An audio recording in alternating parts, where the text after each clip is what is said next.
I heard what Conte said against his player. I think saying that publicly, was the wrong decision. I think he could have lost the dressing room today. So it will be very difficult for him on Monday, tomorrow morning, at the training session. So, but when you lead 2 goals, 20 minutes to go at the end of the game, you should have set up, the victory. Fair to say, the Spurs boss, Antonio Conte, was not best pleased at full time.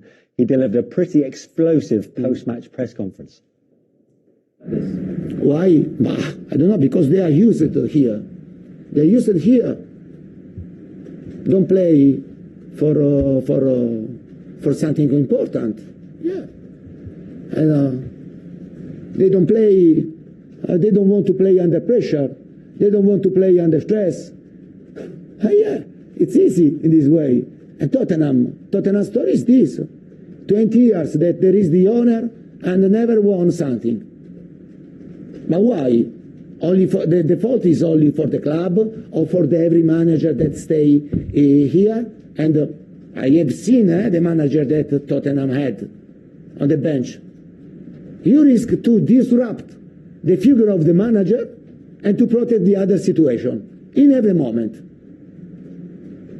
And now, until now, I try to hide the situation, but now no, because I repeat, I don't want to see what I have seen today, because this is unacceptable. Also for the respect for the fans. They follow us, pay the tickets, and to see the team another time, to have this type of performance, for me, I repeat, this is unacceptable. And we have to think a lot. We have to think a lot about this. Incredible. He called his players selfish. He also criticised the club's owners. The big question is, will he be in charge of Spurs when they resume their campaign after the international break at Everton? Good question. If I was the chairman, no. I wouldn't want that person running my club, running the playing side of the club. He's almost attacked every single aspect of the club, from the ownership to the players. I think the only one that he didn't get it was the tea lady, right? Exactly. I just couldn't accept that if I was the chairman of the club. So if it was my decision, it looks like he wants to leave. You can't say that if you're you just can't say that full stop. He's got to go and face his players. And tomorrow. if you were a player, yeah, how would you react? Well, I think, hey, manager, you never took any responsibility. You changed the system. You changed some players. You put us all out there. Other fault, other people's fault. Never is a responsibility. So if I'm in the Spurs this room right now, I would be very unhappy. And I think tomorrow morning he needs to talk to his players, face to face, because I'm pretty sure they are not happy at all. Is there a way back for him from this? After what he said? I don't think so, to be honest with you. If the team were doing okay, and if they were playing well, but that's not the case either. I mean, there's question marks about him anyway. How they are fourth in the league at the minute is incredible. I can't see them finishing fourth. And in many ways, it's going to be if they don't finish fourth, it'll be a disastrous season. Got knocked out of the FA Cup by Sheffield United the other day. That was a big chance. They played a weakened team. They're getting. You can never set your clock by Tottenham. They play well 1 week and then rubbish for 3 weeks. And then he just blames everyone else by himself. But you see, the impression you're getting is this is something he has been weighing on his mind for a few weeks this season, and he's been keeping his counsel private until now when he snapped.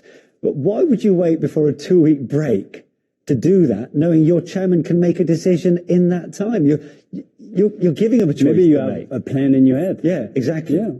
So I'm pretty sure that he's quite tired about his situation with Spurs. So probably, he's giving the opportunity to the chairman to sack him. But if you're the players, right, and you hear that from your manager, and you've not heard that from him privately, are you on a mission to prove him wrong, or are you on a mission to revolt? No, well, I don't know about either, really.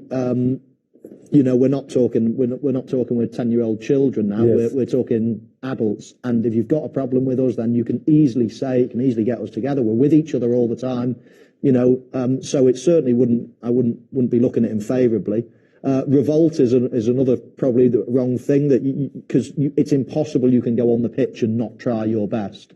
You know, from young players, it's just in your nature to go out and try to win football matches, to try to play well for your teammates, for your fans, for everybody. So I don't think there'll be a revolt in terms of people down in tools, let's say, but there would certainly be there'd be a lot of disappointment and a lot of feeling towards, you know, I don't think you should be in charge anymore. Yeah, but what it has done is change the atmosphere for the worse at Spurs, because their grip on fourth is weakening by the week. With 2 more games. With the, teams have got 2 games in hand. Yes. Brighton have got 3. Yes. They've got to be careful here, right? Of course. So, again, I think he's intelligent, and I think he's giving the opportunity to Sherman to sack him. They've still got some big games to come, particularly in April, away to Newcastle and Liverpool.